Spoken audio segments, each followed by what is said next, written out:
Definitely. Moving down the list, Gila Ridge and Lake Havasu.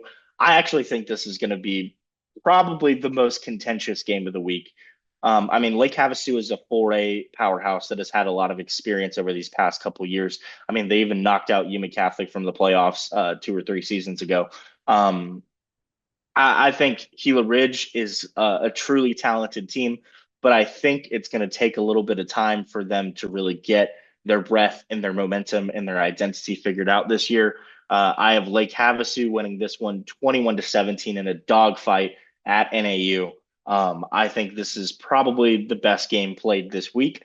And it's definitely got some competition later down the list, but this is going to be one where Gila Ridge figures out who they are regardless win or loss. I do have it as a 4 point loss. Yeah, I think I'm going to go a little bit of a different route. I just think this is a tough spot for them. Obviously, they're going to have to travel, playing in a bigger environment, big time game for, a new quarterback. And I just think it's going to be a tough ask for Gila Ridge. And unfortunately, I think they're going to lose somewhere along the lines of like a 28-7 ball game. I think things are just going to kind of get a little too fast out of hand. But all in all, I think this might be a good experience for Gila Ridge as a program to, face a struggle like this because I think it'll all be almost downhill from there in terms of what they might see in their schedule and especially within their division. So I think this test might bode well for them as they get farther into their season, if that makes sense, Mac. Definitely makes sense. Definitely makes sense. And I mean, this is your, this is we're allowed to go different directions here for sure.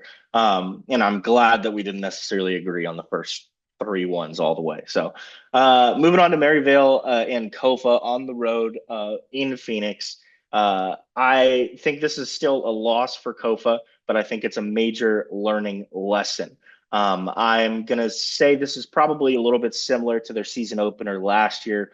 I believe that was against Fountain Hills where they lost. I was along the lines of 35-28. I think it's a little bit less scoring, but I think it is going to be a one-score game. I'm going to go Maryvale 15, Kofa 12. Not a lot of extra points being made. Yeah, this is an interesting one to predict. And I think we're both tempted in a way, but for one of our first predictions to kind of just go out there and say like a 3-year streak is going to be snapped is going to Absolutely. might be a little too much. But I do think the Kings are going to play with a little bit of an identity in terms of, hey, I think we have a chance in this. And like you said, Mac, I can see like an uglier game where things, stay close, like a 12-7, Kofa just can't get it across the, goal line at the end of the ball game type of deal. But I think this will be a moral victory for the Kings to go up there and make it a competitive game and come back to Yuma with, hey, we've fought up there. And I think we could come back here in division play and, keep it just as competitive, if not more. So again, maybe a good opportunity for them to, see themselves in a different spot and make good of it. Absolutely. Moving down the list to Somerton and Copper Canyon at Copper Canyon. I think this is a welcome to the NFL moment for the Toros, unfortunately. Maybe not necessarily. Obviously, this isn't the NFL, but I think this is a welcome to high school football moment. I got 35-7 Copper Canyon. I think Somerton is probably going to have their eyes widen a little bit just by playing their first snaps of varsity football. As much as you try to get ready and prepare as much as you can, I don't necessarily think that that is going to save them when it comes to facing another opponent, especially a 4A opponent. Nonetheless, regardless of how successful Copper Canyon has been over the past couple of years, so or not so, because I don't think they have been that successful. So I'm going to go 35-7 Copper Canyon. Welcome to high school football, Summerton. Yeah, and it's not even just like a talent thing too. I think they're just going to get on the field with people that have been playing together for years and have played at this level for years as well, Max. So it's going to be a tough spot. And I think Summerton, if they're able to get 2 touchdowns in their first game, I think that's a huge moral victory again for them. And I'm going to give them that. I'll say they lose 42-12. I think they give up a ton of points, struggle on defense. Sometimes I think that adjustment defensively is going to be a lot at first because they may struggle just making tackles and in that secondary where an experienced team's going to be willing to take deep shots and kind of expose a younger team that may not, be all in all in the right mindset IQ wise. Definitely. I'm glad we're kind of on the same page there. Really hope that Summerton can surprise us, but it doesn't. We'll see if that works out that way. Moving on to San Pasqual, St. John Paul II. I think this is a bounce back week for the Warriors. I don't think the Lions are that great of an opponent. This is one of the small school teams that we've seen struggle over the past 2 years against Antelope and San Pasqual in SJP2. Um, San Pasqual, one of three wins last year, was over SJP2. I got SP20, SJP2 6. I don't think they're going to be able to cover Isaiah, and I think they get a bounce back win here. The Warriors do.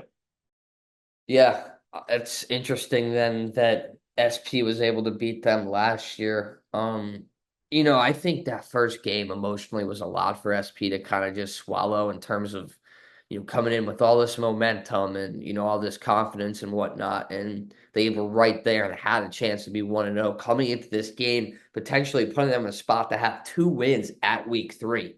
So I think that might have been a big deflation for that Warrior team last week. So I think they're actually going to struggle this week and lose another barn burner, like a 14-13 game in a similar type of way where they just can't find a way to get into that end zone. I think they're going to continue to struggle with that and kind of wanted just to play devil's advocate here in a game or two, Mac. I know we're kind of matching our picks right now, but wanted to be as about unbiased as we can. I do think San Pasquale has a great chance to win this week, but it would not shock me at all to see them falter kind of like they did last week with, I feel like, a very, very similar opponent talent wise. Absolutely. Moving down the line, we have Choya and Yuma High. This is one of the few home games in town. I mean, back to back, these games are home games, SP and Yuma High. This one's not going to be pretty again. Choya just has too many people. I don't even know if they're talented, but if you look at their roster, they have a huge roster, and Yuma High does not.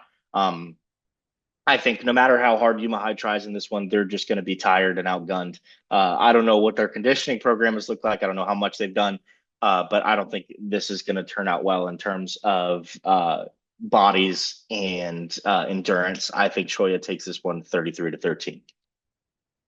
Yeah, I'm more worried about the defensive side of things, Mac. I feel like, they're going to struggle not being able to stop Choya. And, offensively, I think Yuma could be just fine. But again, I think they're going to defensively be in a little bit of a rough spot. I'll go like a 27-12.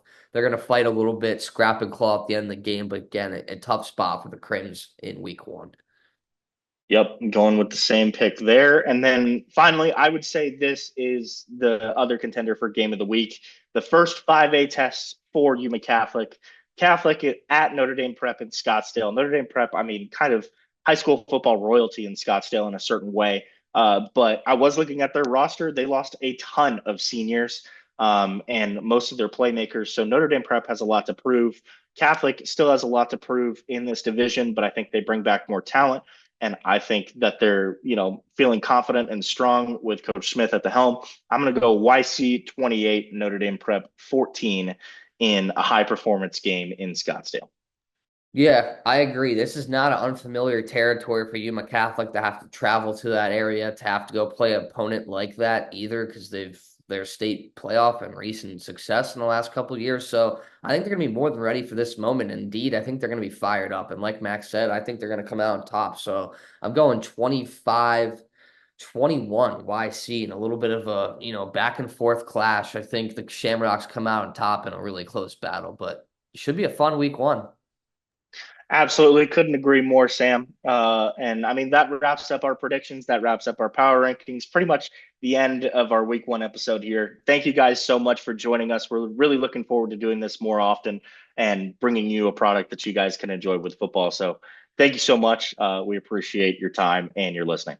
Yep. And we'll be back in week 2. Thanks again for joining us. We'll be back for more football coverage and we'll be with you guys all fall. So thanks again, Mac.